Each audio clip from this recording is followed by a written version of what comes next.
What's up, folks? Welcome back to TacticalTortoise. My name is Trevi, and I think you can hear the jingle in your ear of sleigh bells ringing as Warhammer Santa comes down the gothic chimney pipe to give all the boys and girls their presents. Because today we're talking about the Christmas exclusive model for Warhammer 40k and Age of Sigmar. To be fair, it's usable in both varieties of Warhammer. The Grotmas Gits. The reason that we're talking about them today is not only is the model amazing and hilarious, he's got a little tiny Stormcast Eternal on his base, and he's got Space Marines coming out of his bag. That's adorable, and it's painted gorgeously. They painted the box art on the boxes that it's carrying. Insanity. But on top of that, it does come with a datasheet for Warhammer 40,000, which is extremely good. So let's dive into exactly why and why you might be seeing mini Grotmas Gits on the table in the not too distant future. Happy holidays, everybody. The Grotmas Gits are a 40-point single model unit. It's probably worth mentioning that these are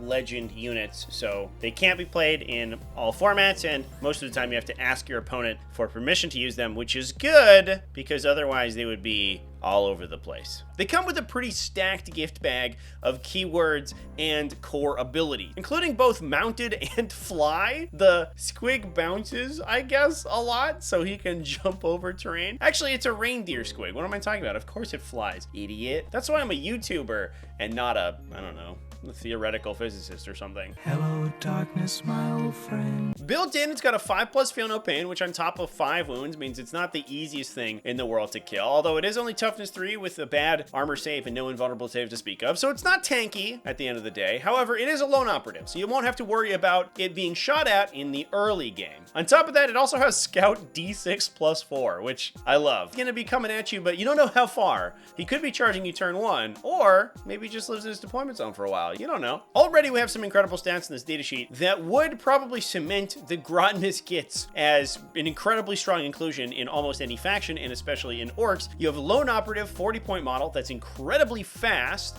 and has a scout move. You can fulfill so many different roles with this thing. It's incredibly strong in the early game, securing tactical secondaries. It's incredibly good as an objective holder. It's good as a body blocker and a screener. It's good in a wide variety of situations. But wait! There's more! It also has a bunch of attacks. 6 attacks in total in melee, which I guess it does befit an orc model. And these are going to be buffed up by things like the Wah and the orc detachment ability. The Grot on top is hitting you with his bludgeoning bag of gifts for strength 3, AP 0, 1 damage, 3 attacks with that. They do hit on 3s though, so that's kind of nice. It's a very accurate bag of gifts. The squig itself can also bite you. It has 3 extra attacks. These are strength 4, AP 2 for 2 damage.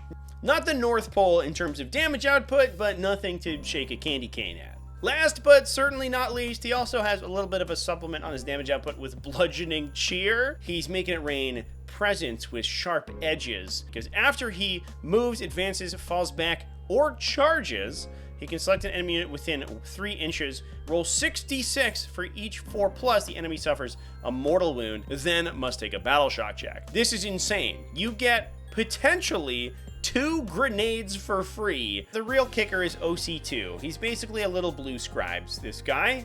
Probably because there's a bunch of grots on the top. You know, those guys are 2 OC, so that makes sense.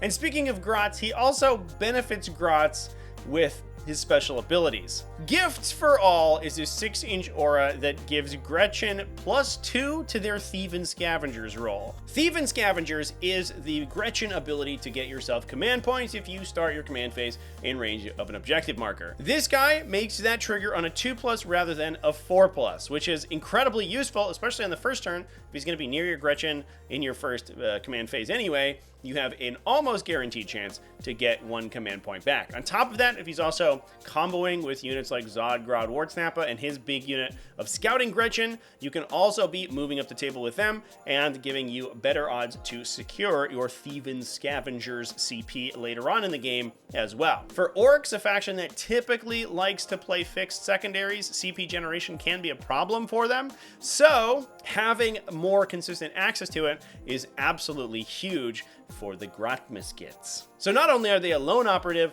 fast, independent unit that is good for scoring secondaries. They can also buff your CP regen, and they're basically 2 grenades at least once per game, since you're going to be able to advance up to an enemy, at least on your WA turn, trigger the bludgeoning cheer, then declare a charge, trigger it a second time. Not once a turn. It's not restricted at all. And if you can find additional ways to move them, oh my god, are they going to start to do insane mortal wounds. To my knowledge, there's no ways to double move in orks thus far, but who knows if that will change in the future. Honestly, were it to be legal, I think you would see the Grotmas Gits in every ork list for the rest of time. This unit is insanely overpowered.